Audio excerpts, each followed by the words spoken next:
दूसरा है फेले मजहूल। मजहूल, ये मजहूल आदमी है बोलते, देखिए अननोन। तो फाइल अगर मालूम ना हो तो उसको मजहूल कहते हैं। ऐसा फेल जिसका फाइल मालूम ना हो उसको फेले मजहूल कहते हैं। जैसे जूरीबा, जूरीबा उस्मानु, ठीक है। उस्मान मारा गया, इसका तर्जुमा क्या होगा? उस्मान मारा गया।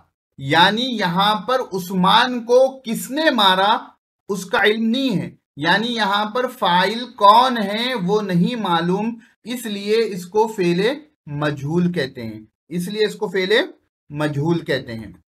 तीसरी चीज, बात समझ में आ गई यहां तक? फेले मारूफ में फाइल मालूम हो, फेले मजहूल में फाइल मालूम ना हो।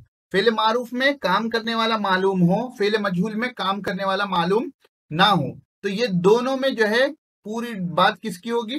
काम करने वाले की होगी। दोनों में किसकी होगी? काम करने वाले की।